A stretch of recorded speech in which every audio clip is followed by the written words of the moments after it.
तो आज की क्लास को हम शुरू करते हैं भाई। अभी तक हमारा जो टॉपिक चल रहा है उस टॉपिक का नेम क्या है? Supreme court. अब सभी बच्चे शांत हो जाएंगे, कोई बोलेगा नहीं बिल्कुल भी। अब क्लास स्टार्ट है। तो अभी तक हम सुप्रीम कोर्ट के बारे में पढ़ रहे हैं, तीसरी क्लास है और ये लास्ट क्लास है। अब तक हमने सुप्रीम कोर्ट का फॉर्मेशन पढ़ा, जज कितने होते हैं वो पढ़ा, कैसे अपॉइंट किए जाते हैं, कौन अपॉइंट करता है, कौन उनको ओथ एंड अफर्मेशंस दिलवाता है, कौन उनकी संख्या को इंक्रीज या डिक्रीज कर सकता है, कौन उनकी सैलरी को बनाता है, इंक्रीज कर सकता है, डिक्रीज कर सकता है। ये सब हमने अभी तक पढ़ा है, ठीक है। और ये सब देखो, हमारी ये स्लाइड वही हैं जो हमारी प्रीवियस क्लास में हुई थी, ठीक है। अच्छा, मुझे एक बात बताइए, सैलरी और अनाउंस जो है हमारे कौन से आर्टिकल्स में है? आप लोगों को मैंने बोला था कि आपको खुद भी होमवर्क करना है, अपने आप भी होमवर्क करना है। तो सैलरी और अनाउंस जो होते हैं हमारे, वो आर्टिकल 125 में होते हैं, ठीक है। आर्टिकल 125 के अंदर हमारे सैलरी और, ठीक है, अलाउंस होते हैं, ठीक। एक्टिंग चीफ जस्टिस आपको समझ में आ गया था, एडहॉक आ गया था। उसके बाद रिटायर्ड जज को जब लेके आते हैं वो हमने समझ लिया था। उसके बाद सीट समझ ली थी कि अभी हमारी न्यू दिल्ली में है, बट अगर हमें इसको न्यू दिल्ली से शिफ्ट करना हुआ, कलकत्ता करना हुआ, या हमें कहीं और भी ले जाना हुआ तो हम उसको ले जा सकते हैं। ऐसा नहीं है कि यहाँ पे फिक्स ही हो गया है, ठीक है। ठीक है, तो किसकी रिकमेंडेशन से जाएगा? Chief justice of India and president की रिकमेंडेशन से। इन दोनों की सलाह इसमें ज़रूरी है। प्रोसीजर ऑफ कोर्ट हम समझ गए थे सारा। और ये jurisdiction and power of supreme court, इसमें हमने कंपैरिजन किया था किससे? अमेरिकन सुप्रीम कोर्ट से किया था और ब्रिटिश हाउस ऑफ लॉर्ड, यानी कि ब्रिटिश की जो सुप्रीम कोर्ट है उसको वो क्या बोलते हैं? British house of Lord. हमारे यहाँ पे दोनों क्या है? दोनों कैरेक्टरिस्टिक्स है हमारे इंडियन सुप्रीम कोर्ट में, विशेषताएं, दोनों फीचर्स है। फेडरल भी है, ठीक है, क्योंकि फेडरल का मतलब पूरे राज्य का एक जुड़ा हुआ है, संघीय है, इससे ऊपर। और जैसे यहाँ पे फाइनल अपील होती है, final court of appeal like, ठीक। फाइनल अपील हम कहाँ पे कर सकते हैं? सुप्रीम कोर्ट में कर सकते हैं, ठीक है। उसके बाद मैंने आपको बता दिया था अपॉइंटमेंट ऑफ जज कैसे होता है, केस समझाए थे। वो 4 जज केस जो हैं वो आप अच्छे से उसको याद कर लीजिएगा, बहुत ज़्यादा क्वेश्चंस पूछे जाते हैं। अब हमारा जो जुरिडिक्शन एरिया है इसको मैं दोबारा से करा रही हूँ। कल वैसे मैंने ओरिजिनल और रिट्स करा दिया था, बट एक बार दोबारा से इसको देख लीजिए। आज का टॉपिक हमारा जुरिडिक्शंस ऑफ सुप्रीम कोर्ट है, ठीक है। कितने टाइप में इनका जुरिडिक्शंस होता है, कितने टाइप से न्याय करते हैं, कौन कौन सी कैटेगरीज होती हैं, कैसे उसमें अपील की जाती है, आज हम उसी के बारे में बात करेंगे, ठीक है। और इसके बाद हमारा जो सुप्रीम कोर्ट है वो खत्म हो जाएगा, ठीक। बोलो।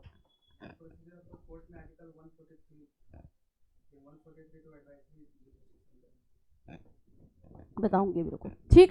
तो ओरिजिनल जुरिडिक्शंस जो है, क्लास के बाद पूछना इसको, ठीक।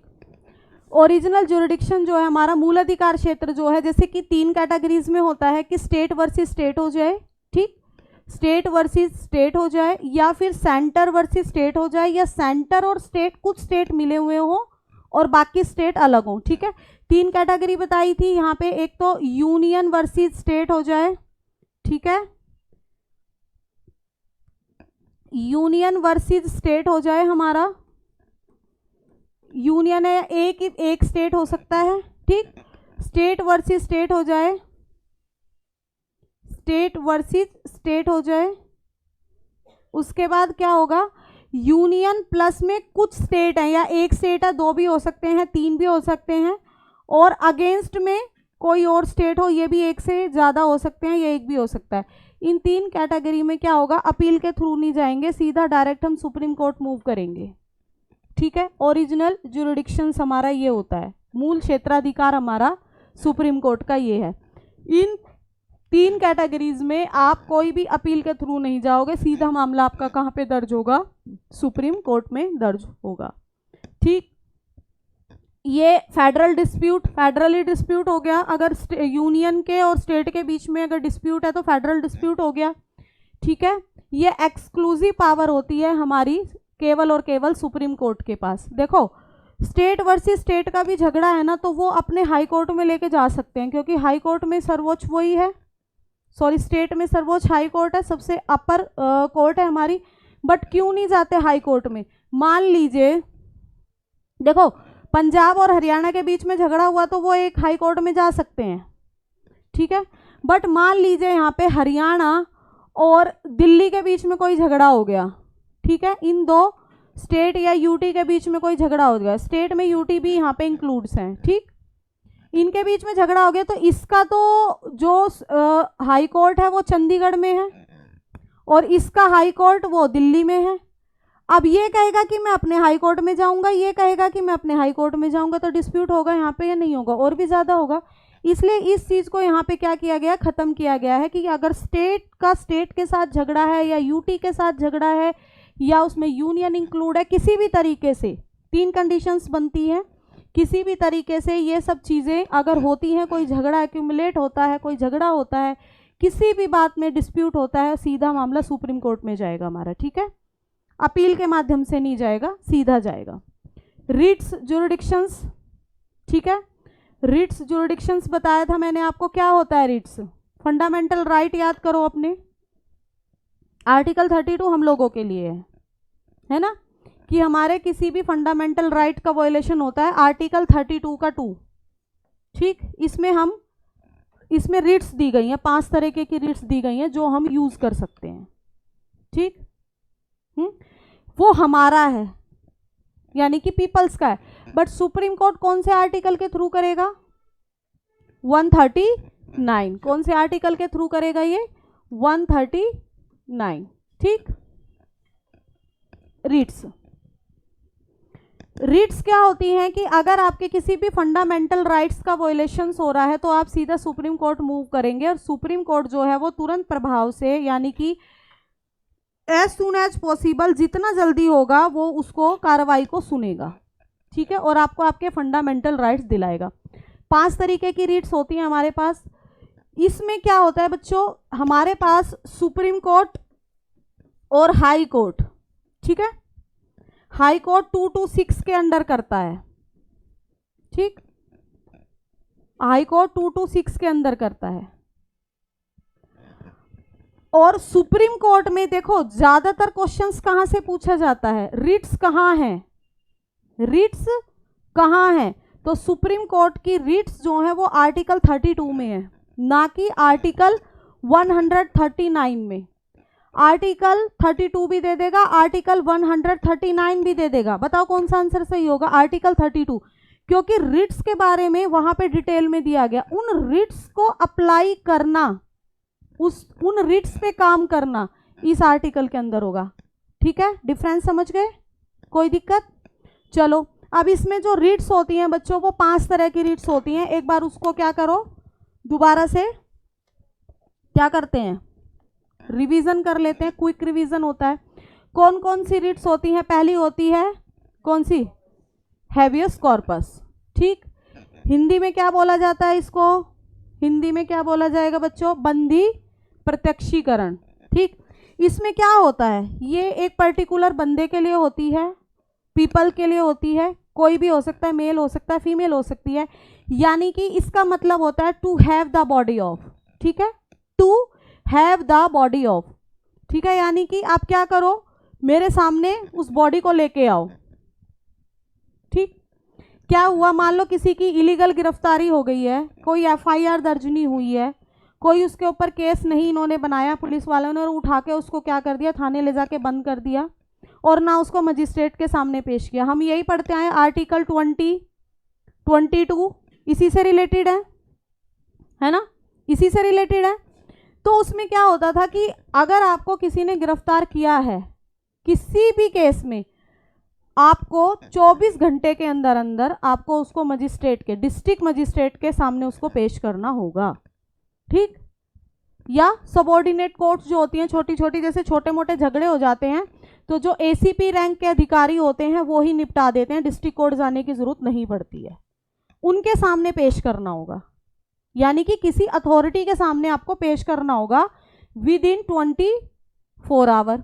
बट उसमें छुट्टी नहीं होनी चाहिए, मान लो कोई गजेटेड हॉलीडे है, संडे हो गया, तो वो इंक्लूड इसमें नहीं होगा। अब आपको इलीगल तरीके से गिरफ्तार कर रखा है तो आप तो लगा नहीं सकते हो पिटीशन, है ना, तो पिटिशन कौन लगाएगा? आपके बिहाफ पे आपका कोई भी रिलेटिव, कोई भी पर्सन उस पिटिशन को फाइल कर सकता है। और कौन सी रिट्स उपयोग कर सकता है? Habeas corpus.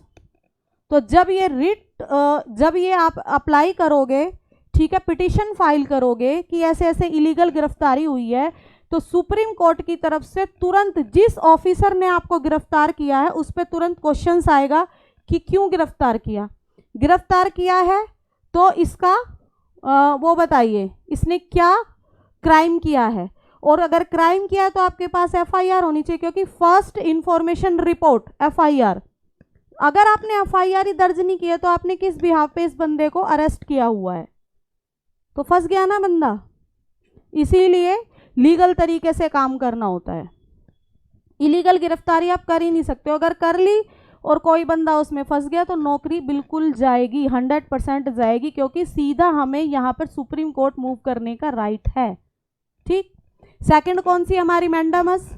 ठीक, यानी कि परमादेश। ठीक है, मैंडामस हिंदी में बोला जाता है परमादेश। परमादेश का मतलब परम आदेश, इससे ऊपर कोई आदेश ही नहीं होगा। ठीक, यानी कि इस परम आदेश को आपको मानना ही होगा। कौन करेगा और किसको करेगा? जो हायर अथॉरिटी होती है वो अपनी लोअर अथॉरिटी को करती है। ठीक, हायर अथॉरिटी लोअर अथॉरिटी को करती है। अगर हम सुप्रीम कोर्ट में जा रहे हैं आर्टिकल 32 के अंडर, तो यहाँ पे सुप्रीम कोर्ट करेगी। और अगर मैं जाती हूँ आर्टिकल 2 to 6 के अंडर, 32 में, आर्टिकल 32 से ही जा रही हूँ, बट मैं सुप्रीम कोर्ट में ना जाके मैं हाई कोर्ट में गई। मैं हरियाणा से हूँ, मैं चंडीगढ़ हाई कोर्ट में मैंने पिटीशन फाइल की, मैं कर सकती हूँ। ठीक है, कर सकती हूँ। तो यहाँ पे कौन हायर अथॉरिटी है? High court. समझ गए? बट अभी हम यहाँ पे सुप्रीम कोर्ट की बात करें, हाई कोर्ट को भूल जाइए अभी थोड़ी टाइम के लिए। तो हमने कहा कि हायर सुप्रीम कोर्ट अब क्या करेगी? जो लोअर अथॉरिटी है उसको क्या करेगी? आदेश देगी कि आप इस काम को कीजिए। कैसे? मान लीजिए बहुत सारे ऑर्गेनाइजेशंस हैं हमारे, इसमें प्राइवेट लिमिटेड भी होते हैं, गवर्नमेंट भी होते हैं, अंडर गवर्नमेंट भी होते हैं, बहुत सारे होते हैं ना। पूरी तरीके से गवर्नमेंट नहीं होते, जैसे रेलवे पूरी तरीके से गवर्नमेंट है, बट मेट्रो पूरी तरीके से गवर्नमेंट नहीं है, बट इसमें गवर्नमेंट का भी शेयर है। समझ गए? इस तरीके से। तो मान लीजिए, मैं हमेशा इसमें आपको एक एग्जाम्पल देती हूँ मुशद्दी लाल का। जब मैंने पढ़ाया था तब भी दिया था और आज भी दे रही हूँ, बहुत फेमस है। इसमें एक करैक्टर होता है, बहुत टाइम पहले दूरदर्शन पे ये आता था, मुशद्दी लाल पेंशन के लिए। ठीक है, पेंशन के लिए आता था कि उसको ना नचाए जा रहे थे कि पेंशन उन्होंने बंधवाई, अपनी वृद्धावस्था पेंशन थी, तो उन्होंने बोला कि मुझे मेरी पेंशन रिलीज़ कीजिए, तो वो रिलीज़ नहीं कर रहे थे। ठीक, कभी कुछ डॉक्यूमेंट्स मांग रहे थे, कभी बोल रहे थे कि आप क्या करिए, आप अपने जिंदा होने का प्रमाण पत्र लेके आइए। देखो, जब वृद्धावस्था पेंशन मिलती है ना, या आप किसी प्राइवेट लिमिटेड फर्म में जॉब करते हो और वहाँ से रिटायर्ड होते हो, तो कुछ पैसा आपका पीएफ के लिए कटता है। ज़रूरी नहीं है कि सरकारी में ही कटता है, प्राइवेट नौकरियों में भी पीएफ का पैसा कटता है। तो वो पीएफ का पैसा आपको आपके आफ्टर रिटायरमेंट कुछ कुछ इंस्टॉलमेंट में आपको पेंशन के रूप में मिलता है। बट आपको हर साल, हर बैंक का अपना अपना होता है, ऑलमोस्ट नवंबर है, नवंबर में आपको वहाँ पे केवाईसी करानी पड़ती है, थंब इम्प्रेशन लगवाना पड़ेगा, बताना पड़ेगा कि मैं जिंदा हूँ। ठीक, मैं जिंदा हूँ, मुझे पेंशन चाहिए।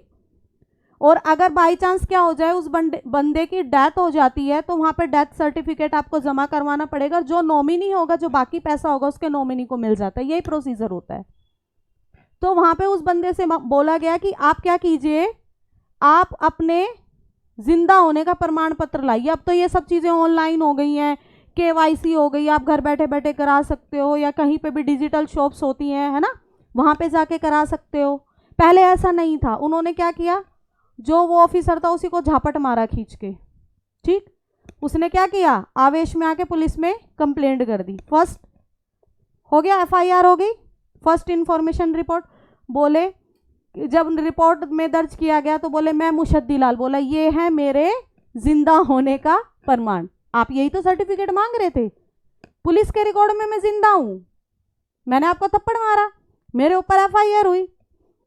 तो अगर ऐसा होता है आपके साथ भी कि आप किसी भी डिपार्टमेंट में जा रहे हो, आपको अपना वोटर आईडी कार्ड बनाना है और वोटर आईडी कार्ड आपका नहीं बना रहे हैं, आपसे वहाँ पे रिश्वत मांग रहे हैं, बहुत सारे कागज मांग के आपको परेशान कर दिया है, तो आप कौन सी उसका यूज़ करेंगे, मैंडामस का। ठीक है, इसमें क्या होगा कि टाइम लिमिट होती है, एक किसी भी प्रोसीजर को करने की टाइम लिमिट होती है हर चीज़ के। चाहे आप अपने एकेडमिक में चले जाइए, जैसे कि अभी पिछली क्लासेस में कुछ में बात हो रही थी कि मेरा तो मटेरियल ही नहीं आया यूनिवर्सिटी से, तो टाइम लिमिट है यूनिवर्सिटी की भी। इट मीन्स हो सकता है कि कुछ ना कुछ लूप होल हो गया हो बीच में, हो सकता है कि कुछ ना कुछ कंफ्यूजन क्रिएट हुआ, हो सकता है कि वहाँ पे आपका रिकॉर्ड ना चढ़ा हो सकता है कि रिकॉर्ड जब चढ़ा रहे हो बंदा, वो रिकॉर्ड चढ़ गया हो बट स्टडी मटेरियल को करते समय वो स्किप हो गया हो।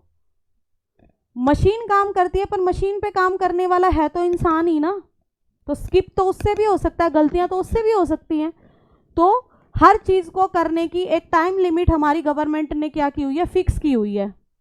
उस टाइम लिमिट के अंदर अगर आपका काम नहीं होता है तो आप उस काम को कराने के लिए मैंडामस रिट्स का प्रयोग कर सकते हो। ठीक है, पब्लिक यूनिट्स पे लगेगी, ठीक है, लोअर कोर्ट्स में लग सकती है और गवर्नमेंट में भी ये रिट्स लग सकती है। गवर्नमेंट में कैसे लगेगी, अभी जैसे मैंने एग्जाम्पल दिया आपको वोटर आईडी कार्ड बनवाना है, ठीक, आपको ड्राइविंग लाइसेंस बनवाना है, आप 18 साल के हो गए, आपने टेस्ट भी पास कर दिया, फिर भी आपको लाइसेंस वो रिलीज नहीं कर रहे हैं, नहीं बना रहे, आप लगा सकते हो। ठीक, समझ में आई। या आप किसी प्राइवेट फर्म में काम कर रहे थे बट वो प्राइवेट फर्म जो थी प्राइवेट लिमिटेड थी और उसने क्या किया, आपकी पेंशन को रोक दिया, उस पर भी आप लगा सकते हो। समझ में आई। तो ज़रूरी नहीं है कि गवर्नमेंट पे होगी। हाँ, और अगर जैसे कि मान लीजिए कोई छोटा मोटा केस है, हो गया आप पे, और आपका वो केस क्या डिस्ट्रिक्ट कोर्ट में चल रहा है और उस केस को इतना खींच दिया कि 6 महीने का काम है, 6 साल हो गए, अभी उसका कुछ अता पता ही नहीं है, तो आप लोअर कोर्ट के अगेंस्ट भी पिटीशन फाइल कर सकते हो, रिट्स लगा सकते हो। ठीक है, समझ में आई। ठीक है, ये रिवीजन हो रहा है। आगे कौन सी है, हाँ, प्रोहिबिशंस। ठीक है, अबे ये क्या हुआ, प्रोहिबिशंस। ठीक, इसका मतलब क्या होता है बच्चों, हिंदी में क्या होगा प्रोहिबिशंस का मतलब, ठीक है, निषेध, है ना। जैसे पार्किंग लॉट में नहीं लगा देते, यहाँ पे करोगे तो टो हो जाएगी आपकी गाड़ी, है ना, बट फिर भी लगाते हैं बंदे। तो प्रोहिबिशन मतलब कि निषेध, मना करना, प्रतिषेध, बिल्कुल मना करना। यहाँ पे कैसे होगा, जैसे कि मान लीजिए 2 स्टेट के बीच में झगड़ा हो गया है, या 2 स्टेट छोड़िए, मान लीजिए मामला यूपी का है, यूपी में किसी भी पर्टिकुलर जो उसका सिटी है उसमें कोई झगड़ा हो गया, कानपुर लगा लीजिए, लखनऊ लगा लीजिए, अयोध्या लगा लीजिए, इलाहाबाद यानी कि जो आज के टाइम में प्रयागराज है वो लगा लीजिए, किसी भी फेमस सिटी में झगड़ा हो गया है, और तो उसकी सुनवाई कहाँ होगी, और जो झगड़ा है वो हायर लेवल का है, हाई कोर्ट जाएगा सीधा। तो हाई कोर्ट, कौन से हाई कोर्ट जाएगा, यूपी के।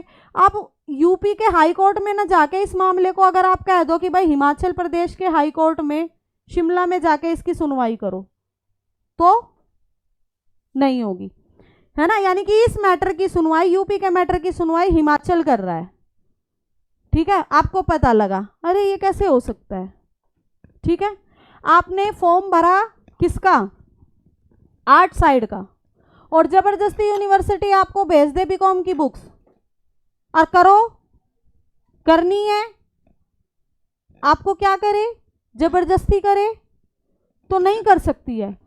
आपने 12th में कॉमर्स से किया या साइंस से किया, आप चाहते हो कि मैं आपने साइंस से किया, आप चाहते हो कि मैं कॉमर्स पढूं, आप चाहते हो कि मैं आर्ट्स से आगे की स्टडी करूं, आपने उसी से भरा, बट यूनिवर्सिटी आपको जबरदस्ती बोल रही नहीं, जो आपने 12th में स्ट्रीम थी वही उसी से करेंगे, आप नहीं कर सकती, हम अपनी इच्छा के अनुसार जाएंगे।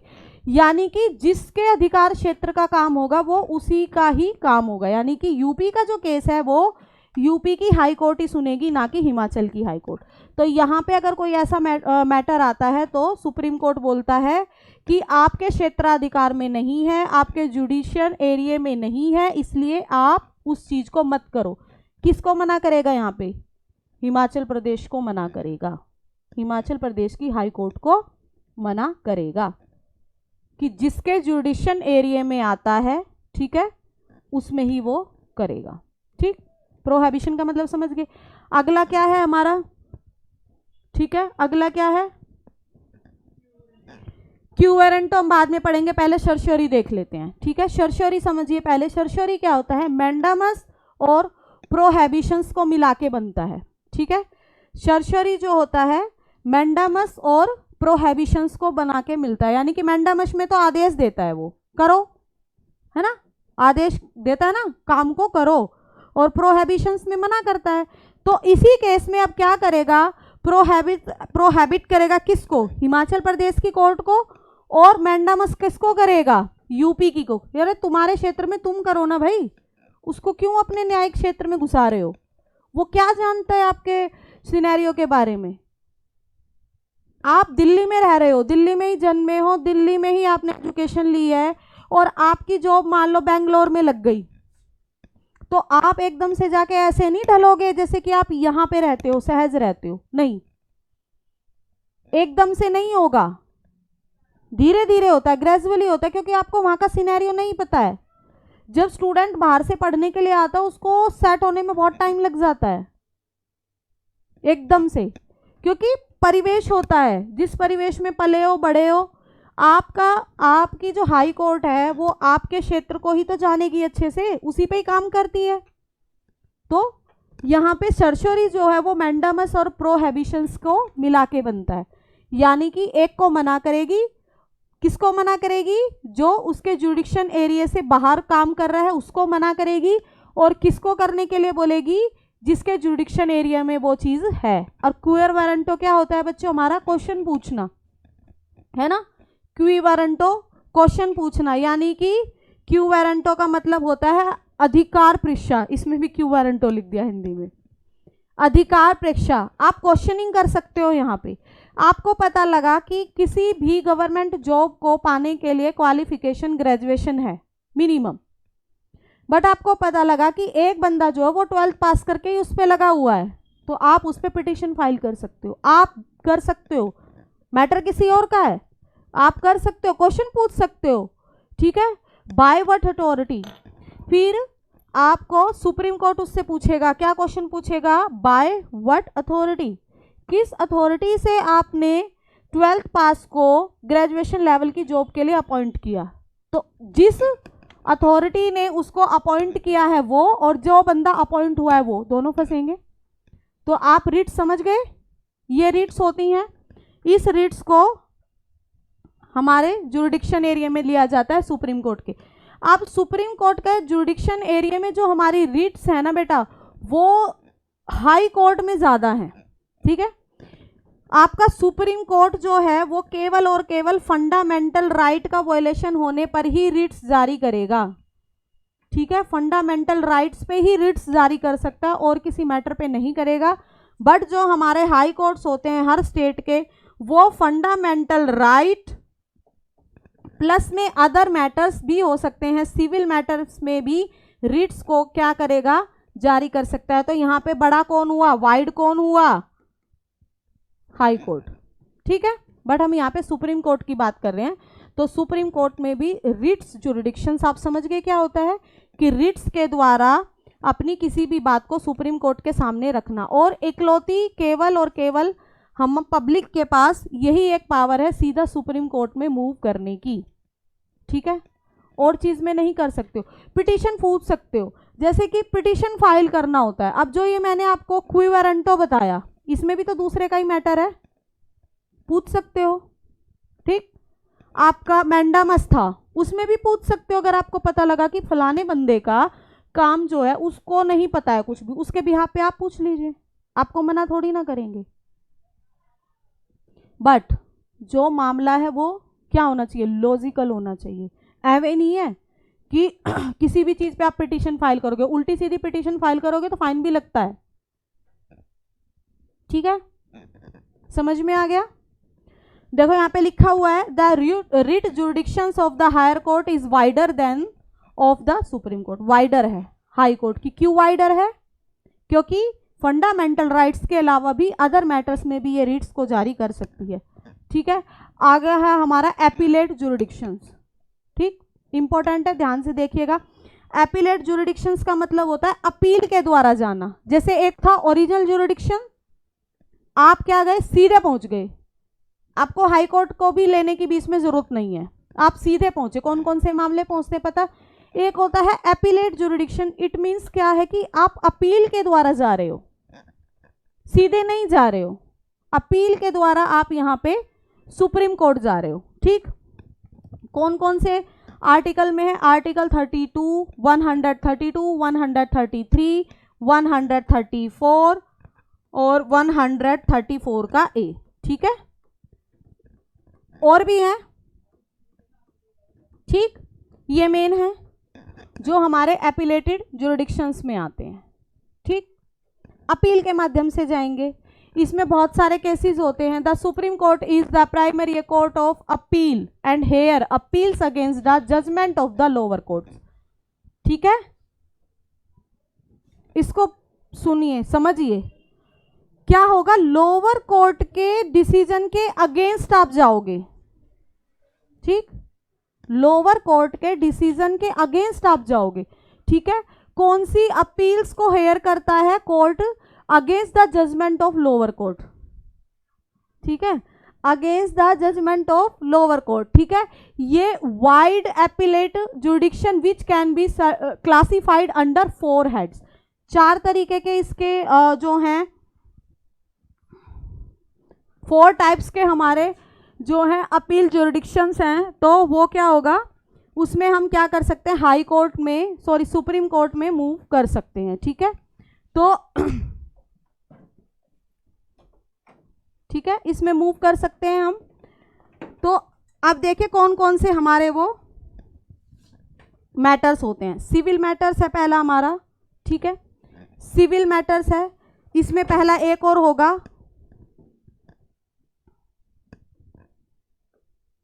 ठीक है, इसमें एक और होगा। सिविल मैटर से पहले हमारा है कॉन्स्टिट्यूशनल मैटर, कॉन्स्टिट्यूशन में अमेंड किया। ठीक, कॉन्स्टिट्यूशनल कोई भी मैटर है हमारा, उसमें क्या होगा, अपील के थ्रू सुप्रीम कोर्ट में जाया जा सकता है। ठीक है, ठीक, इसमें क्या होगा, इसमें सॉरी हाई कोर्ट मान लीजिए कोई अमेंड करता है, या हाई कोर्ट में कोई भी कॉन्स्टिट्यूशन से रिलेटेड मुद्दा है और अगर वहाँ पे नहीं होता है, इसमें हमेशा याद रखिएगा कि जब एपिलेट जुरिडिक्शंस होता है तो आपको बाय लॉयर जाना पड़ेगा, आप डायरेक्ट नहीं जा सकते हो। ठीक है, लॉयर ही सारा काम करेगा। तो इसमें क्या होगा कि जो हमारा कॉन्स्टिट्यूशनल मैटर है, इस मामले में क्या है कि अगेंस्ट, किसके अगेंस्ट होता है वो, judgment of the high court. ठीक है, ठीक है, कब होगा, कब होगा, if the high court certified that the case involves a substantial questions of law that requires the interpretations of the constitution. जब हाई कोर्ट क्या करेगा, हाई कोर्ट उस चीज़ को खुद डिफाइन कर देगा कि भाई हमने ये किया है, या मेरे राज्य में क्या हुआ है, ये लॉ आया है। ठीक है, ये लॉ आया है, पार्लियामेंट भी बना सकता है, लॉ बनाता ही वो है। ठीक है, उस लॉ के अगर लगता है किसको, हाई कोर्ट को ये लगा, ठीक है, या हाई कोर्ट ने कोई लॉ बनाया अपनी कैटेगरीज में, ठीक, या पार्लियामेंट ने कोई लॉ बनाया, ठीक है, और उस लॉ को क्या किया, जारी किया गया है, और हाई कोर्ट को क्या लगता है, हाई कोर्ट उसको सर्टिफाइड करता है कि ये क्या है, ये हमारे कॉन्स्टिट्यूशनल मैटर के विरुद्ध है, खिलाफ है। ठीक है, इसमें कोई भी अगर ये चीज़ हम लागू करेंगे तो बहुत सारा जो पब्लिक इंटरेस्ट है वो डिस्टर्ब हो जाएगा। इस तरीके से अगर कोई भी चीज़ हाई कोर्ट प्रूव करता है तो फिर वो मैटर कहाँ पे जाएगा, अपील के माध्यम से सुप्रीम कोर्ट चला जाएगा। समझ गए कॉन्स्टिट्यूशनल मैटर कैसे सुप्रीम कोर्ट में जाता है, कि अगर कोई भी law and order high court को लगता है कि ये हमारी जो स्टेट है या हमारे जो कंट्री है उसके लिए क्या है, उसके लिए क्या होता है, अगर ये क्वेश्चंस जो है वो पब्लिक इंटरेस्ट को प्रभावित करेगा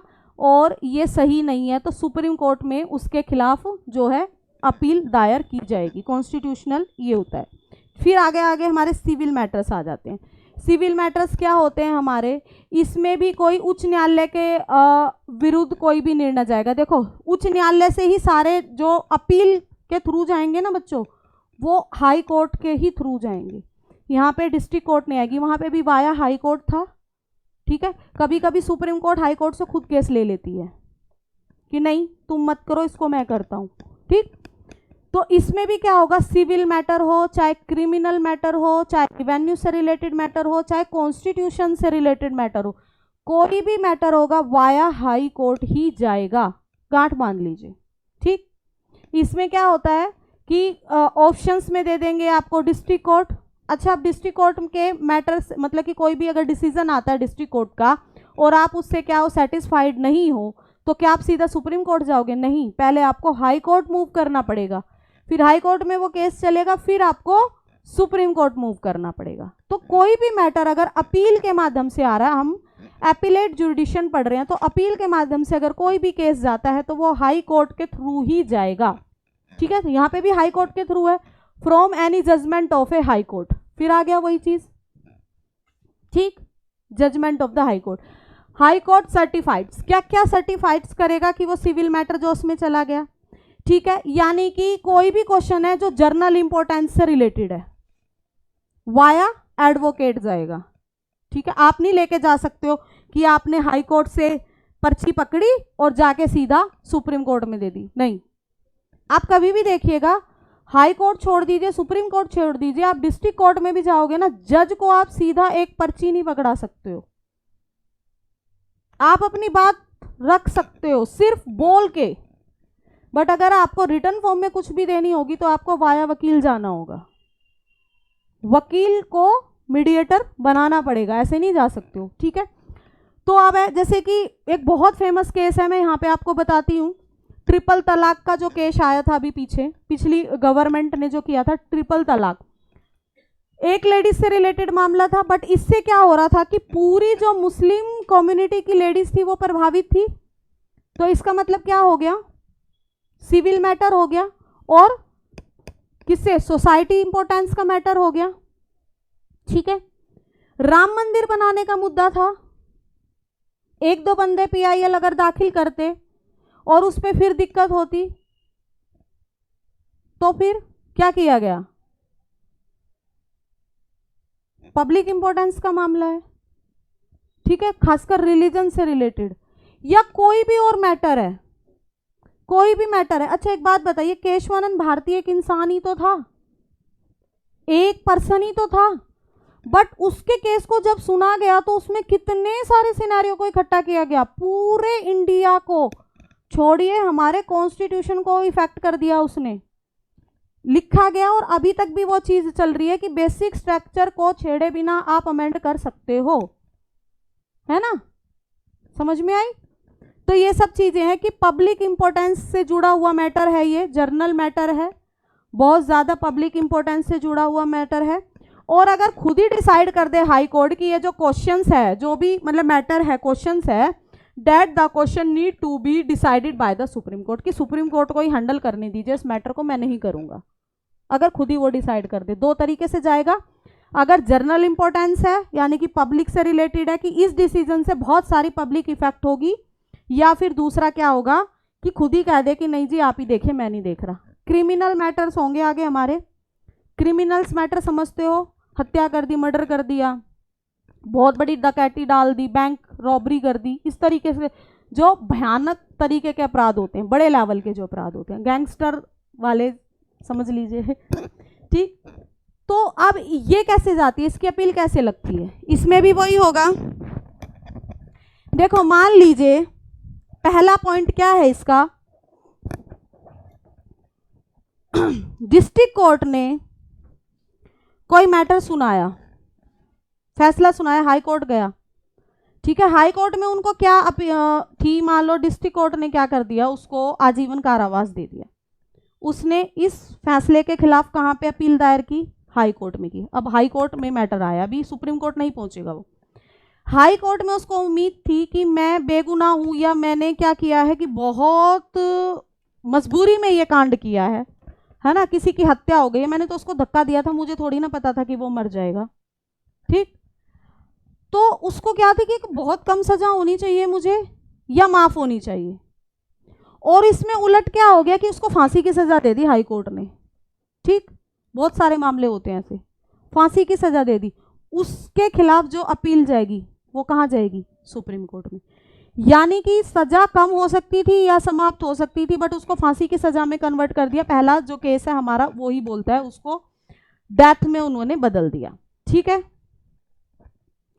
फिर कोई है कि कोई भी कोर्ट है जो सबऑर्डिनेट कोर्ट्स है, वही जो अभी मैंने आपको डिस्क्राइब किया, या तो हाई कोर्ट का मुकदमा है या सबऑर्डिनेट कोर्ट का। सबऑर्डिनेट से सीधा आप अपील वहां नहीं कर सकते हो। ठीक है, आप जाओगे वाया कहाँ पे?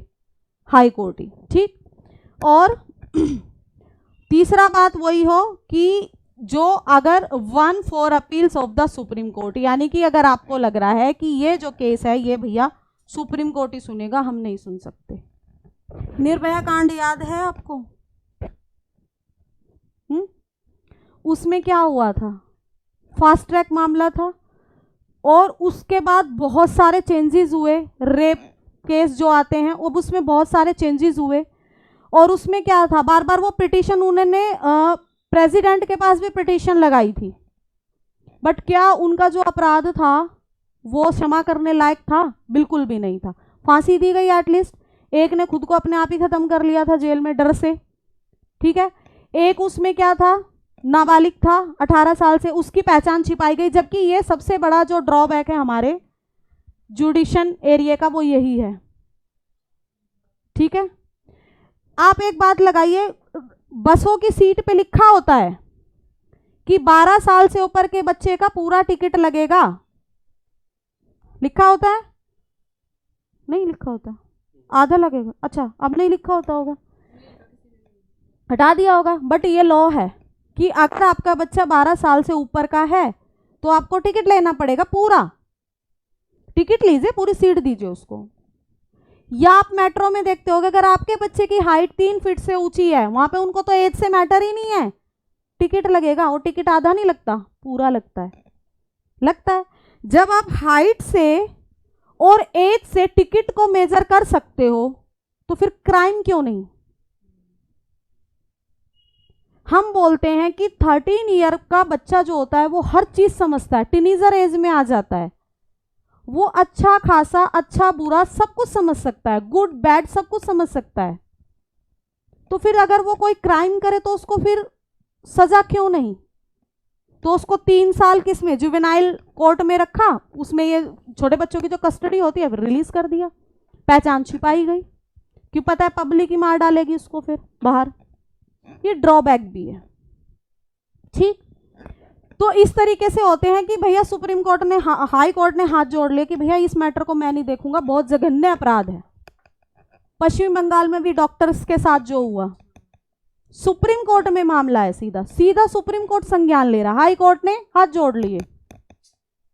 पब्लिक इंटरेस्ट से जुड़ा मैटर है, हुआ बेशक एक लड़की के साथ है, बट पब्लिक इंटरेस्ट पूरे डॉक्टर कम्युनिटी छोड़ो, हम भी आते हैं और गर्ल्स भी आती हैं जो काम करती हैं।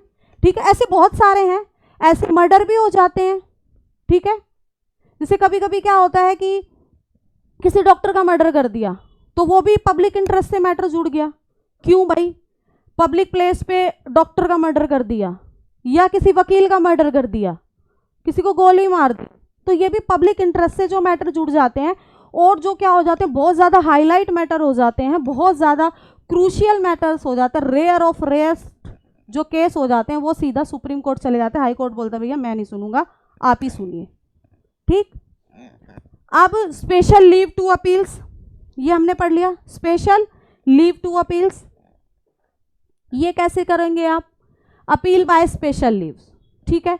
इसमें हर कोर्ट में से स्पेशल लीव्स जाएगी। ठीक है। कोई भी न्यायालय हो सकता है यहाँ पे, ये एक्सेप्शनल है, ये एक्सेप्शनल है। आपका हाई कोर्ट से भी जा सकते हैं, डिस्ट्रिक्ट कोर्ट से भी जा सकते हैं। बस आपको क्या करना होगा, एक्सेप्ट मिलिट्री, ठीक है, ट्रिब्यूनल एंड कोर्ट्स मार्शल। पता है आपको आर्मी के कोर्ट्स जो हैं वो अलग ही होते हैं, सुनते नहीं है वो। आर्मी के कोर्ट्स जो होते हैं वो अलग ही होते हैं। आर्मी में कोई भी डिस्प्यूट होता है वो अलग ही सुलझाते हैं, इसमें नहीं आता है वो मैटर।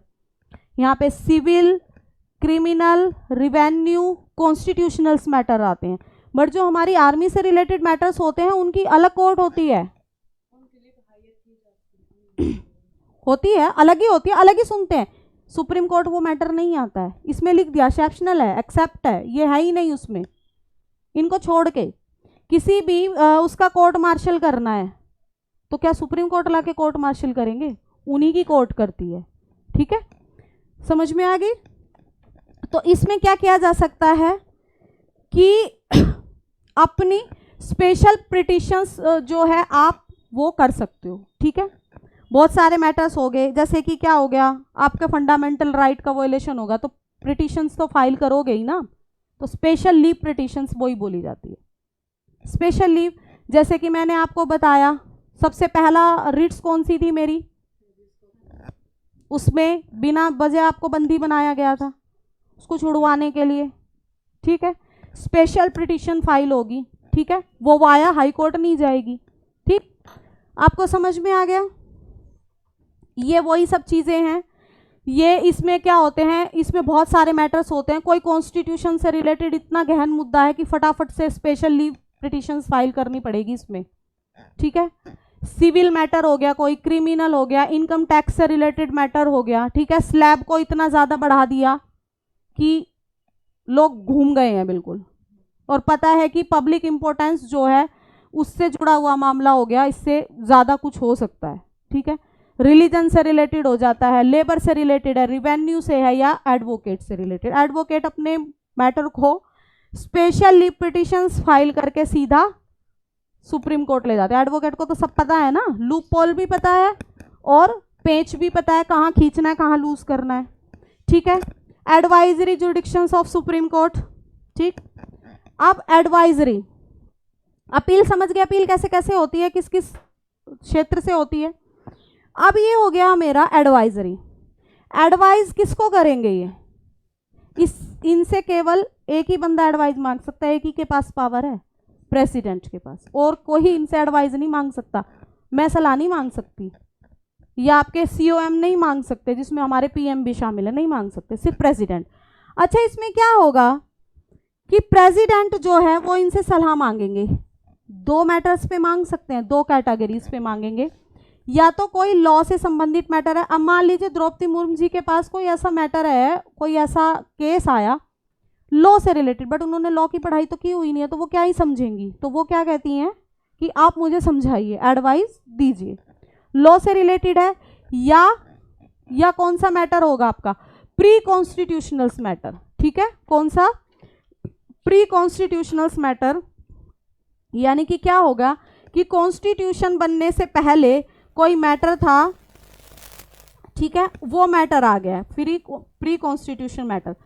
कॉन्स्टिट्यूशन बनने से पहले का कोई मैटर है, वो मैटर अब आ गया है, अब उसको कैसे सॉल्व करेंगे, उसमें हम क्या करेंगे, प्रेसिडेंट जो है वो सुप्रीम कोर्ट की सलाह ले सकता है। अब यहाँ पे क्या होगा, लॉ मैटर में सुप्रीम कोर्ट के पास 2 पावर हो सकती हैं कि सलाह देंगे या नहीं देंगे। वैसे तो ऑलमोस्ट 99.99% सलाह दी जाती है, क्योंकि president is a most reputed post of our India, है ना, first person of our India, उनकी बात को हम नहीं टाल सकते। तो 0.1% एक्सेप्शनल मान लेते हैं कि नहीं, यहाँ पे दे भी सकते हैं, नहीं ऑलमोस्ट दी जाती है।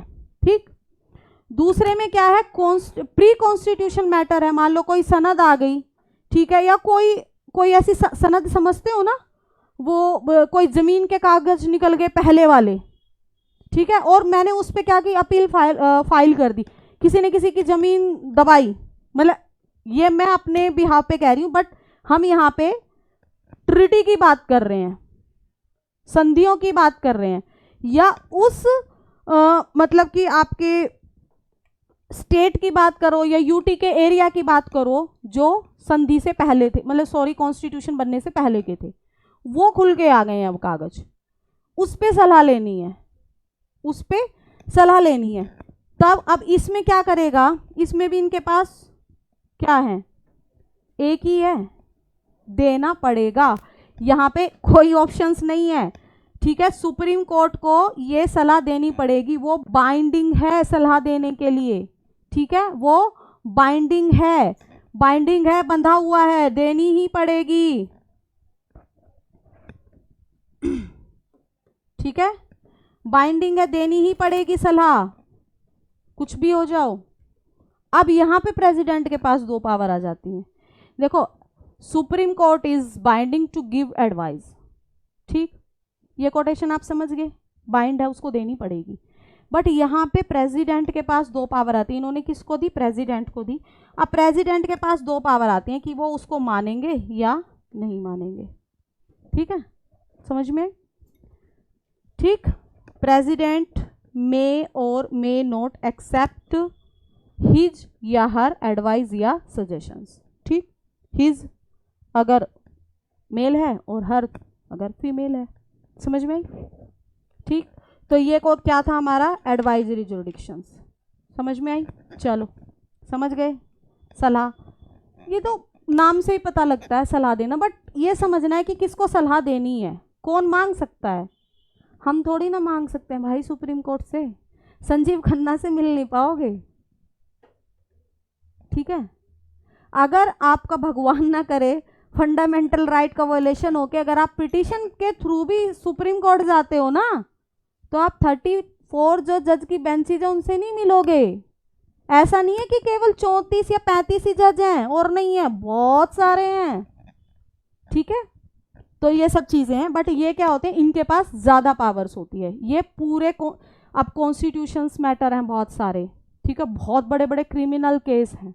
ठीक है, क्रिमिनल केस ऐसे ऐसे आते हैं कि हथौड़े से सर फोड़ दिया, और ऐसा फोड़ा या कि उसका चेहरा ही बिगाड़ दिया, मतलब कि हमारे चक्कू से हाथ कट जाता है या किसी को हल्का सा लग जाता है, अरे भाई सॉरी सॉरी सॉरी, पता नहीं कितनी बार सॉरी बोल देते, पैर दब गया गलती से, सॉरी सॉरी, है ना, गिल्टी सा फील होने लगता। और एक बंदा, अब उसका माइंड सेट का लेवल देखे कितना भयंकर होगा, किसी को इतनी निर्दयता पूर्ण मार देना। अभी एक वीडियो वायरल हो रहा है, पता नहीं कहाँ का है, यूपी का ही है या पता नहीं कहाँ का है, श्योर नहीं हूँ। एक टीचर ने एक स्टूडेंट को डांट दिया, गर्ल स्टूडेंट थी, उसको डांट दिया या उसको मारा, स्लैप वगैरह कर दिया टीचर्स ने, वो तो अलाउड है ही नहीं स्कूल में, उन्होंने मार दिया। अब उसका भाई पहुंच गया शिकायत करने, और टीचर ने क्या किया, चक्कू ले रहा था, चक्कू ही घोंप दिया भाई को। तो आप ये बताइए, जो टीचर आपको एजुकेट कर रहा है, जो खुद सिखा रहा है कि बच्चों आपको क्राइम नहीं करना है, वो जेब से चाकू निकाल के घोंप दिया। मैं आपको बोलूं कि आपको बच्चों क्या किसी को मारना नहीं है ना, और मैं धड़ा आपको रैपटा चढ़ दूं तो क्या होगा, तो आप समझ लीजिए। ठीक, तो ऐसी ऐसी चीजें, समझ गए मैं क्या बोलना चाह रही थी? ठीक है, ये वही है जो अभी मैंने बताया था कि जो प्रेसिडेंट है वो मानेंगे या नहीं मानेंगे, वो उनके ऊपर डिपेंड है जो उन्होंने एडवाइस या सजेशंस दिया है। अब अगली जो हमारा आता है, एक कोर्ट ऑफ रिकॉर्ड, नाम से ही पता है। ठीक है, एक कोर्ट ऑफ रिकॉर्ड, अगर ए ना आए तो भी घबराना नहीं है, कोर्ट ऑफ रिकॉर्ड या ए कोर्ट ऑफ रिकॉर्ड एक ही बात है। ठीक, नाम से पता है ना, कोर्ट का रिकॉर्ड, कोर्ट का रिकॉर्ड। अब मुझे एक बात बताइए, जब कोई कोर्ट डिसीजन देती है, आप देखते हो ना कितनी सारी फाइल्स होती हैं, जरूरी नहीं है कि वो पेंडिंग फाइल्स हों, जरूरी नहीं होता कि वो पेंडिंग फाइल हो, वो ऐसी भी फाइल्स हो सकती हैं जिन पे डिसीजन दिए जा चुके हैं, जिन पे फैसला सुनाया जा चुका है, फाइनल हो चुका है। ठीक, अब क्या हुआ, मान लो डिसीजन है, कोई भी डिसीजन लिया, कोई भी डिसीजन आया, कोई भी फैसला आया, मान लीजिए कोई भी फैसला आ गया इसका किसी भी केस में लेके, सुप्रीम कोर्ट का कोई भी फैसला आ गया, जैसे कि केशवानंद भारती केस में 1973 में जो फैसला आया था, जो डिसीजन लिया था, इसमें बहुत सारी ABCD इतनी सारी बातें की गई थी कि वो आज तक भी एप्लीकेबल है या नहीं है। और हर चीज में जब भी कॉन्स्टिट्यूशन अमेंडमेंट होता है, कॉन्स्टिट्यूशन अमेंडमेंट होता है, तभी क्या बोला जाता है, हर केस में कोई भी कॉन्स्टिट्यूशन अमेंडमेंट करोगे तो करेगा कौन, पार्लियामेंट, बट उसको एक्सप्लेन कौन करेगा, सुप्रीम कोर्ट, है ना, बनाता वो है, पास वो करता है, बना दिया, बट उसको एक्सप्लेन कौन करेगा, supreme court. Supreme court explain करेगा, बट जब वो एक्सप्लेन करता है ना इस चीज को, तब वो क्या बोलता है, केशवानंद भारती केस के तहत। ठीक, या कोई और मैटर है, उससे रिलेटेड कोई पीछे का केस है, रिकॉर्ड में है, उसका हवाला दिया जाता है, उसको कहा जाता है just like Keshavananda Bharati case में कहा गया था कि बेसिक स्ट्रक्चर को छेड़े बिना हम कॉन्स्टिट्यूशन में अमेंड कर सकते हैं। और कोई कॉन्स्टिट्यूशनल अमेंडमेंट होता है तो फिर क्या होगा, वही चीज बोली जाएगी कि जैसे कि केशवानंद भारती केस में था। ठीक है, और जो ये डिसीजन दे देंगे वो क्या बन जाता है, लॉ बन जाता है, कानून है ना, ये आज के टाइम में कानून है ना। बेसिक स्ट्रक्चर को छेड़े बिना अमेंड करोगे, preamble is the part of our constitution, law है ना, ये कानून बन गया है ना। और वो कहाँ होगा, ऑल इंडिया, यानी कि पूरे भारत में लागू होगा, ऑल इंडिया में लागू होगा ये। ठीक, पूरे भारत में लागू होता है। और ये जो रिकॉर्ड है ना, ये हमेशा क्या किया जाता है, रजिस्टर्ड किया जाता है, हमेशा रखा जाता है, कोर्ट ऑफ रिकॉर्ड ये होता है। ठीक, आर्टिकल 129 के तहत इसमें काम होता है सारा। ठीक, ये रिकॉर्ड है, इस रिकॉर्ड का रखता है। यही क्वेश्चंस, यही आपकी इसमें चीज़ें बताई गई हैं। अच्छा, इसमें एक चीज़ और है, इसमें एक चीज़ और है कि एक इसमें टर्म आती है कंटेम्प्ट ऑफ कोर्ट। ठीक, क्या टर्म आती है, contempt of court.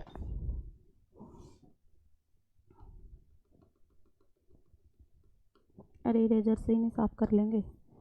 Contempt of court Hindi में क्या बोलेंगे इसको, हाँ हिंदी में क्या बोलेंगे, क्या बोलेंगे हिंदी में? अरे भाई इतने भी इंग्लिश मैन मत बनो। अरे ठीक है, कंटेम्प्ट ऑफ कोर्ट को बोला जाता है कोर्ट की अवमानना करना या कोर्ट की अवहेलना करना। ये वर्ड बहुत यूज होता है ना। लॉयर जो अपने क्लाइंट को डराते हैं ना, वो इसी वर्ड को लेकर डराते हैं, कंटेम्प्ट ऑफ कोर्ट हो जाएगा भाई, इससे तो मोर फंस जाएंगे। कंटेम्प्ट ऑफ कोर्ट का मतलब होता है कोर्ट की अवहेलना करना। ठीक, ठीक है, कैसे आया ये 1970, ये एक्ट है हमारा कंटेम्प्ट ऑफ कोर्ट एक्ट 1971। ठीक है, इसके अंडर ये सारी चीज़ें चलती हैं। क्या चीज़ें चलती हैं इसमें बोला जाता है, जैसे मान लो आपके ऊपर कोई केस है और कोर्ट ने आपको नोटिस दिया, सम्मन जारी किए, आप पहली तारीख पे तो पहुंच गए, फिर उसके बाद पहले जब आपको पहले तारीख जब लगती है कोर्ट की तभी सम्मन आता है, उसके बाद सम्मन नहीं आता, फिर जो जज होते हैं वो आपको आपकी अगली तारीख बता देते हैं, और अगली तारीख पे भी नहीं पहुंचे आप, मैं तो नहीं जाता, मेरी मर्जी, यहाँ बोल के दिखाइए मेरी मर्जी, है ना।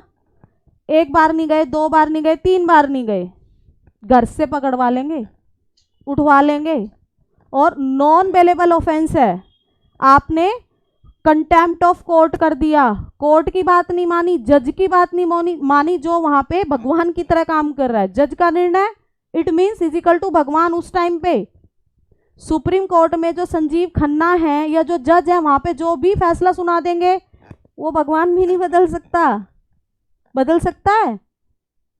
जो बोल दिया कि भाई तेरे को फांसी की सजा है, एक्सेप्शनल है कि प्रेसिडेंट के पास पार्डन पिटिशन लगा के जा सकते हो, बट प्रेसिडेंट इतने पागल थोड़ी ना है कि फटाक से तुम्हारी फांसी की सजा माफ कर देंगे।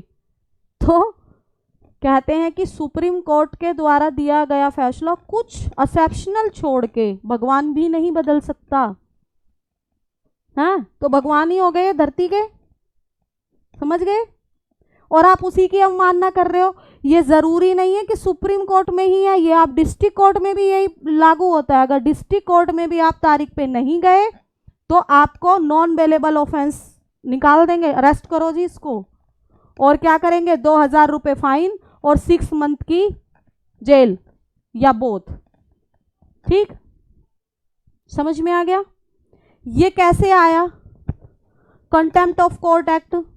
पहले जो लोग थे ना मनमर्जी बहुत करते थे, मन हुआ तो कोर्ट में आ गए, मन हुआ नहीं आए। अब तुम करके देखो ना, बंदा लेट पहुंचे कोर्ट में एक्सक्यूज दे देगा कि सर ट्रैफिक जैम था इसलिए मैं लेट हो गया, वो मंजूर है। या अगर नहीं पहुंचा है तो उसके एवज में साइड में क्या करना पड़ेगा, मेडिकल। अगर आप बोलते हो कि मैं बीमार था तो मेडिकल दिखाओ, ऐसे ही होता है ना, नहीं तो आप कोर्ट की अवमानना नहीं कर सकते। पहले ज़माने में क्या होता था, लोग ना बड़े मनमौजी होते थे, मन किया गए, मन किया नहीं हुए। अरे ये तो बड़ी दिक्कत वाली बात है भाई। तो क्या किया गया, इन 1961 में एक ना कमेटी गठित की गई। ठीक, इन 1961 में एक कमेटी गठित की गई जिसके चेयरपर्सन थे एस.एन. सयाल। ठीक है, सन्याल, एस.एन. सन्याल। ठीक, ये इसके चेयरपर्सन बोल सकते हो या हेड बोल सकते हो। ठीक है, चेयरपर्सन या हेड कुछ भी बोल सकते हो। इनकी लीडरशिप में 1961 में एक जो कमेटी है वो गठित की गई। ठीक है, और इनको बोला गया कि आप ना कंटेम्प्ट ऑफ कोर्ट जैसी कोई चीज़ लेके आइए कि अगर कोई भी क्रिमिनल, एक होता है मुजरिम, एक होता है मुलजिम, है ना, हिंदी में भी वही वर्ड, इंग्लिश में भी। मुजरिम होता है कि आपने क्राइम कर दिया और अभी वो सिद्ध नहीं हुआ तो आप मुजरिम हो, और अगर सिद्ध हो गया तो मुलजिम हो जाओगे। समझ में आई कि कोई भी मुजरिम जो है वो कोर्ट में नहीं आ रहा है, अपनी मनमर्जी चला रहा है, उस पर ना कंटेम्प्ट ऑफ कोर्ट का कोई एक्ट बनाइए। 61 में इनकी कमेटी गठित की गई और इन्होंने 2 साल के बाद यानी कि 1963 में अपनी रिपोर्ट को सौंप दिया। कौन करवा रहा है ये? पार्लियामेंट करवा रहा है। ये पार्लियामेंट ही करेगा बच्चों। ठीक है, इन्होंने अपनी रिपोर्ट जो है वो सौंप दी पार्लियामेंट को 1963 में। ठीक, रिपोर्ट सौंप दी। अब इनके बेस पे जो इन्होंने रिकमेंडेशन की थी, base on his committee recommendation, ठीक है, 1971, कितने साल लग गए बच्चों, देखो कितने साल लग गए। 1971 में ये क्या हुआ, इनैक्ट हो गया फिर। ठीक है, इनैक्ट हो गया ये 1971 में। समझ गए किस कमेटी ने बनाया? क्वेश्चन आ जाता है बेटा यहाँ पे कि इसका कौन सी कमेटी थी, चेयरपर्सन कौन था, तो ये आपको लिख लीजिएगा। ठीक, समझ में आ गया? कोर्ट ऑफ रिकॉर्ड आपको समझ आ गया? किसी बच्चे को कोई दिक्कत? नेक्स्ट देखिए, ये क्या है, पावर ऑफ जुडिकल रिव्यू। ठीक है, एक अलग ही चैप्टर है इसका, जुडिकल रिव्यू, बट हम उसको पढ़ेंगे ही नहीं क्योंकि उसमें ऐसा कुछ पढ़ने लायक है ही नहीं, यहीं पे पढ़ेंगे। जुडिकल रिव्यू क्या होता है? रिव्यू, दोबारा से किसी भी चीज को देखना। एक तो रिव्यू वो होता है किसी के बारे में बताना, और जुडिकल रिव्यू कि आप क्या करोगे, आप किसी के भी डिसीजन के खिलाफ रिव्यू करा रहे हो। ठीक है, किसी के भी डिसीजन के खिलाफ आप रिव्यू करा रहे हो। Judicial review is the power of the supreme court to examine the constitutionality of legislative enactment and executive order of the both the center and state government। ठीक, सेंटर और स्टेट यानी कि यूनियन और state के बीच के अगर कोई भी मैटर है, कोई भी एग्जीक्यूटिव मैटर्स है, उस पे जुडिकल रिव्यू कर सकती है कौन? Supreme court. ठीक, जुडिकल रिव्यू उस पे कर सकती है। अब ये नहीं है, देखो आप जाओगे तो आप वाया हाई कोर्ट जाओगे, बट ऐसे नहीं है कि कोई छोटा मोटा केस है, भाई 5 रुपए की चॉकलेट का चोरी का केस है, या किसी ने बैग चुरा लिया, कोई किसी का छाता लेके भाग गया, या कोई किसी का केला लेके भाग गया, है ना, केले की रेडी पे भूख लगी थी, केले का बंच उठा के भाग गया, तो ये नहीं है कि उसको आपको डिस्ट्रिक्ट कोर्ट में क्या किया, आपके खिलाफ सारे सबूत मिल गए और 1 महीने की सजा दे दी, तो ये नहीं है कि सुप्रीम कोर्ट में जाके बोलोगे जी मुझे 1 महीने की सजा मिल गई, इसका जुडिकल रिव्यू करो।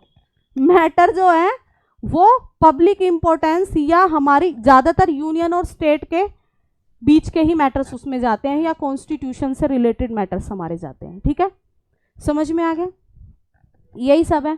और अगर वो पाती है, सुप्रीम कोर्ट पाती है कि ये जो अमेंड है, ठीक है, ये जो है वो गलत है, ठीक है, वो जो है वो गलत है, या बहुत ज़्यादा इससे वायलेशन हो रहा है किसी भी चीज़ का, किसी का फंडामेंटल राइट का वायलेशन हो रहा है, या स्टेट के एनवायरनमेंट के लिए ठीक नहीं है, तो उसको वो क्या कर देगी, इनवैलिड कर सकती है, यानी कि नल एंड वॉइड कर सकती है, अनकॉन्स्टिट्यूशनल ठहरा सकती है, यानी कि असंवैधानिक है, लीगल यानी कि इलीगल यानी कि अवैधानिक है, अमान्य है, खत्म कर सकती है उसको। समझ में आए? ये जुडिकल रिव्यू होता है, यानी कि एक बार उस पर फैसला हो चुका है, उस फैसले को दोबारा सुनना और उस पर अपना फैसला देना।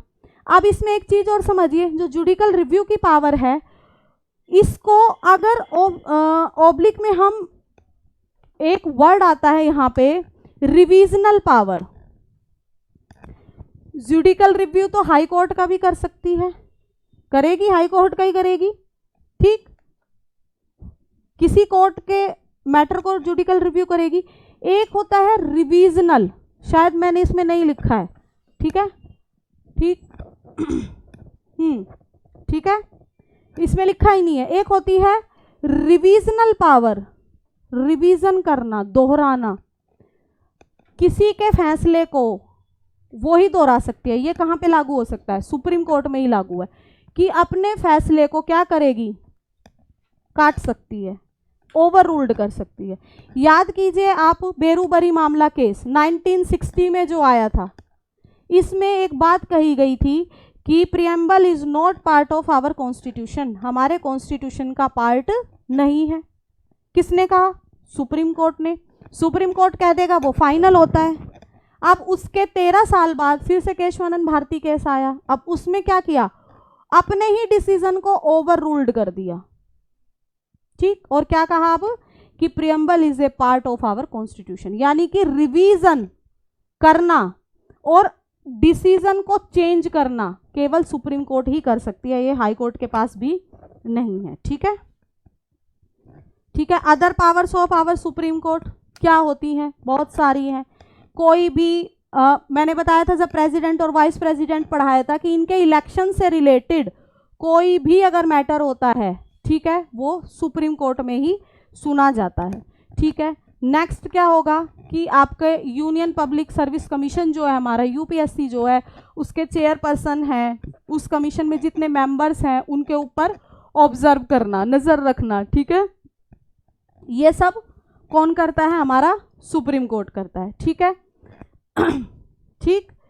अगला यही सब चीज़ें हैं इसमें कि कोई भी अगर पेंडिंग मामला हाई कोर्ट में और बहुत लंबे समय से वो हाई कोर्ट में पेंडिंग पड़ा हुआ, कहेगी कि बिलाई मुझे दे दे, मैं करती हूँ या मैं करता हूँ, सुप्रीम कोर्ट है ना। अगर chief justice of India female है तो मैं करती हूँ, और chief justice of India male हैं तो मैं करता हूँ। सुप्रीम कोर्ट तो एक क्या है? कॉन्स्टिट्यूशनल बॉडी है हमारी, ठीक है, ठीक है। It's law is binding all court India, ठीक है, यानी कि जो भी ये डिसीजन देगा बाइंडिंग है सारी कोर्ट्स इंडिया की उसको मानने के लिए। अगर सुप्रीम कोर्ट से ऑर्डर आता है कि आपको 18 साल तक बच्चों को पढ़ाना होगा, 12वीं की एजुकेशन दिलानी होगी, बाय हुक बाय क्रुक, कुछ भी करो, कुछ भी करो, ये ऑर्डर अगर सुप्रीम कोर्ट पास कर देती है तो डिस्ट्रिक्ट कोर्ट भी उसको मानेगी, हाई कोर्ट भी मानेगी। समझ में आई? ठीक, समझ में आ गई? चलो भाई, ये हो गया। और क्या होगा?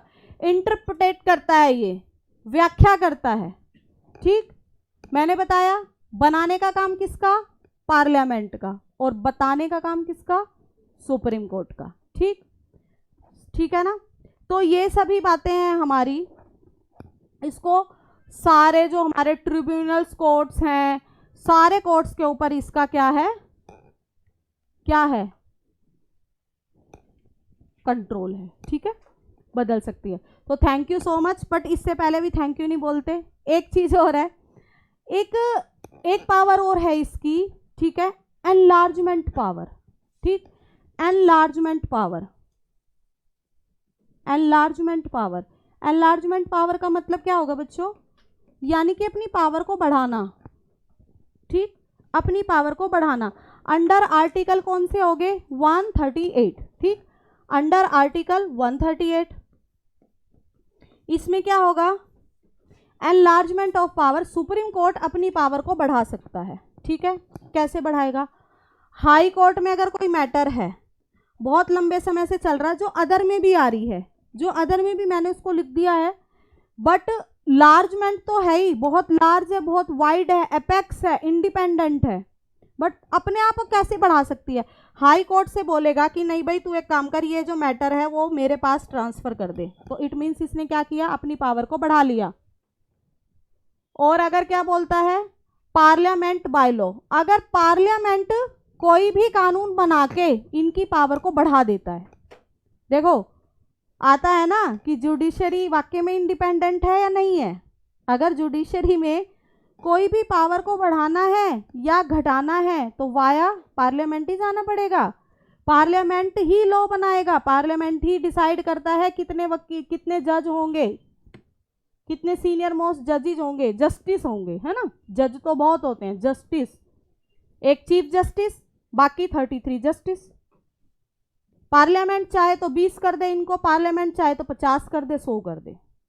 सैलरी कितनी दे दी है वो कौन डिसाइड करता है? पार्लियामेंट। सैलरी कहां से दी जाती है? Consolidated fund of India. कौन से आर्टिकल में है? 266 का 1, ये जरूर बोलना है, ठीक, क्योंकि इसमें पब्लिक फंड भी है जो 266 के 2 में आता है। और तीसरा कौन सा फंड था हमारा? Consolidated fund of India, emergency वाला जो फंड है वो कौन से आर्टिकल में? 267 में, ठीक है। तो जब भी कोई ऐसी चीज आती है ना, उससे रिलेटेड जितने भी आर्टिकल्स होते हैं उसको ना बार बार लाएंगे तभी याद होगा। तो एक तो हो गया कि हाई कोर्ट से मैटर ले लेती है सुप्रीम कोर्ट की, बहुत टाइम हो गया आपने नहीं किया, ये मैटर मुझे दीजिए। या पार्लियामेंट, ठीक है, पार्लियामेंट क्या करेगी? पार्लियामेंट बाय लॉ, अगर पार्लियामेंट कोई कानून बना देती है, लॉ बना देती है, तो enlargement of power supreme court का हो जाता है, ठीक है।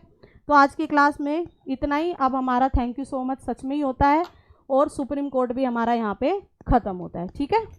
तो मिलते हैं फिर अगली क्लास में।